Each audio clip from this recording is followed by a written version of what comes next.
This channel does not promote any violent, harmful, or illegal activities.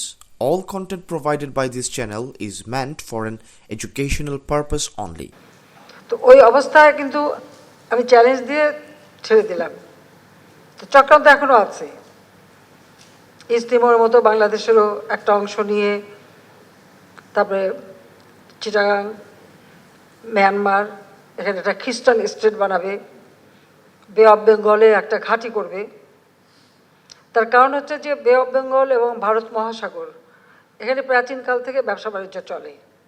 আর এই জায়গাটায় কোনো রকম কোনো কন্ট্রোভার্সি নাই, এখানে কিন্তু কোনো কারো ওরকম দ্বন্দ্ব নাই। কারণ ভারত মহাসাগর এবং আমাদের বে অফ বেঙ্গল ভারত মহাসাগরের মধ্যেই একটা উপসাগর, এটা সারা প্রাচীন যুগ থেকে ব্যবহার করা হচ্ছে। এই জায়গাটার উপরে অনেকেরই নজর।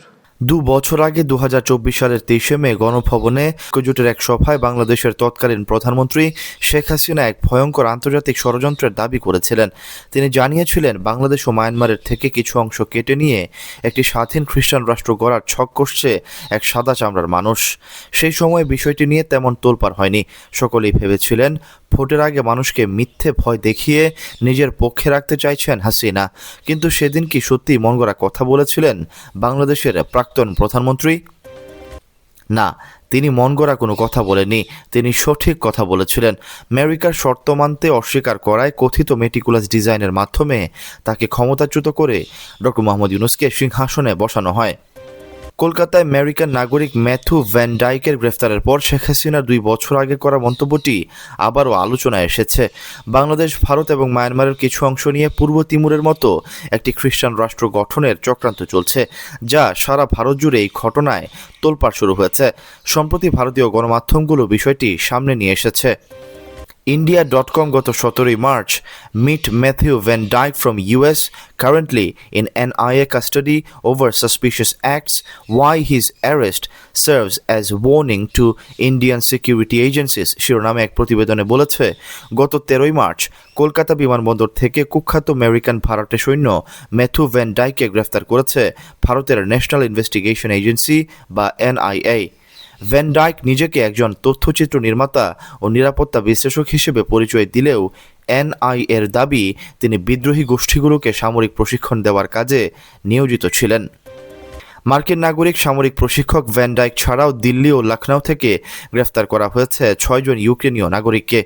উত্তর পূর্ব ভারতে বেআইনি কর্মকাণ্ডে যুক্ত থাকার অভিযোগ আছে তাদের বিরুদ্ধে। এরপরই হাসিনার 2 বছর আগের সেই দাবি নিয়ে নতুন করে চর্চা শুরু হয়েছে। NIA সূত্রে জানা গিয়েছে, এই 7 বিদেশি নাগরিককে গ্রেফতার করার জন্য অত্যন্ত গোপনে অভিযান চালানো হয়েছে। তারা ট্যুরিস্ট ভিসায় ভারতে এসে বেআইনিভাবে মিজোরামে অনুপ্রবেশ করেছিল। সেখান থেকে অবৈধভাবে অশান্ত মায়ানমারে নিয়মিত যাতায়াত চালিয়ে যাচ্ছিল। মিজোরামে প্রবেশের জন্য বিদেশিদের প্রোটেক্টেড এরিয়া পারমিট থাকা বাধ্যতামূলক। এদের কাছে তা ছিল না। আদালত 11 দিনের রিমান্ড দিয়েছে। তারা এখন ভারতের ন্যাশনাল ইনভেস্টিগেশন এজেন্সির হেফাজতে রয়েছে। NIA-এর আরও দাবি, গ্রেফতার মার্কিন ও ইউক্রেন নাগরিকরা ইউরোপ থেকে বিপুল পরিমাণ ড্রোন এনে মিজোরাম এবং মায়ানমারের বিভিন্ন বিদ্রোহী গোষ্ঠী বা এথনিক আর্মড গ্রুপগুলির হাতে তুলে দিয়েছে। জিজ্ঞাসাবাদে তাদের উদ্দেশ্য সম্পর্কে আরও অনেক তথ্য বের হবে বলে আশা করছে NIA। এই ঘটনায় রীতিমতো নড়ে চড়ে বসেছে ভারতের মোদী সরকার।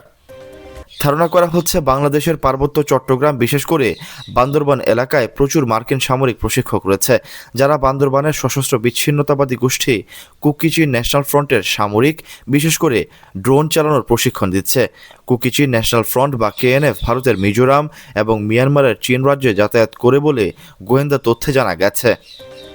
প্রসঙ্গত, 2024 সালের এপ্রিলে বান্দরবানের রুমা ও থানচিতে সোনালী ও কৃষি ব্যাংকে দুঃসাহসিক ডাকাতি করে KNF। তারা ম্যানেজারকে অপহরণ করে এবং পুলিশ ও আনসারের অস্ত্র লুটে নেয়। এটি তাদের সক্ষমতার বড় জানান দেয়। 2024 সালের ক্ষমতাচ্যুত হওয়ার ঠিক আগে এক বিস্ফোরক দাবি করেছিলেন শেখ হাসিনা। তিনি দাবি করেছিলেন বাংলাদেশের নির্বাচনের আগে এক সাদা চামড়ার মানুষ তার কাছে এসে প্রস্তাব দিয়েছিল বাংলাদেশের ভূখণ্ডে একটি বিদেশি রাষ্ট্রকে বিমান ঘাঁটি তৈরির অনুমতি দিলে তাকে ক্ষমতায় টিকিয়ে রাখা হবে।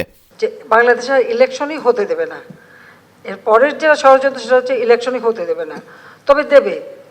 আর আমার ক্ষমতায় আসতেও অসুবিধা হবে না যদি আমি বাংলাদেশে কারো এয়ারবেস করতে দিই, ঘাঁটি করতে দিই, তাহলে আমার কোনো অসুবিধা নাই। কোনো এক সাদা চামড়ারই প্রস্তাব, আমি একই জবাব দিছি, যে আমি জবাব দিয়েছি স্পষ্ট যে আমি বঙ্গবন্ধু শেখ মুজিবের মেয়ে। আমরা যুদ্ধ করে বিজয় অর্জন করে দেশ স্বাধীন করেছি। দেশের অংশ ভাড়া দিয়ে বা কারো হাতে তুলে দিয়ে আমি ক্ষমতায় যেতে চাই না, আমার ক্ষমতার দরকার নাই। হাসিনা আরও বলেছিলেন, তারা চট্টগ্রাম ও মায়ানমারের কিছু অংশ নিয়ে বঙ্গোপসাগরে ঘাঁটি বানিয়ে পূর্ব তিমুরের মতো একটি খ্রিস্টান দেশ গড়ার পরিকল্পনা করছে। পরবর্তীতে 2025 সালের মার্চ মাসে মিজোরামের মুখ্যমন্ত্রী লাল দুহমা গোয়েন্দা তথ্যের ভিত্তিতে মিজোরামের বিধানসভায় বলেছিলেন, ইউক্রেন যুদ্ধে লড়া সেনারা মিজোরাম হয়ে মায়ানমারে যাচ্ছে, সেখানে তারা বিদ্রোহীদের অস্ত্র প্রশিক্ষণ দিচ্ছে। ভূ রাজনৈতিক বিশ্লেষক ডক্টর ব্রহ্ম চেলানিও বলেছিলেন, আমেরিকার ছায়াযুদ্ধ ইতিমধ্যে ভারতের উত্তর পূর্বাঞ্চলে পৌঁছে গিয়েছে, এই অঞ্চলের স্থিতিশীলতা নষ্ট করতে চাইছে আমেরিকা বলে দাবি করেছিলেন তিনি। সেই সময়ে মিজোরামের মুখ্যমন্ত্রী যে দাবি করেছিলেন এনআইএর হাতে ভ্যান ডাইকের মতো কুখ্যাত মার্সেনারির গ্রেফতার, তাই সত্য বলে প্রমাণিত হয়েছে বলে মনে করছেন গোয়েন্দা বিশেষজ্ঞরা। ভ্যান ডাইকের গ্রেফতারের পরে রুশ সংবাদ মাধ্যম স্পুটনিক ইন্ডিয়াকে প্রতিরক্ষা বিশেষজ্ঞ তথা ভারতীয় বায়ুসেনার অবসরপ্রাপ্ত গ্রুপ ক্যাপ্টেন উত্তম দেবনাথ জানিয়েছেন, আমেরিকা দীর্ঘদিন ধরেই উত্তর পূর্ব ভারতে একটি খ্রিস্টান রাষ্ট্র প্রতিষ্ঠার চেষ্টা চালাচ্ছে, যাতে সেখান থেকে সহজে চীনের উপরে নজরদারি এবং চরবৃত্তি চালানো যায়। তার কথায়, এনআইএর হাতে গ্রেফতার ইউক্রেনীয় এবং আমেরিকানদের সেই একই চক্রের অংশ হওয়ার প্রবল সম্ভাবনা রয়েছে। Syed Sakib, BNA news 24।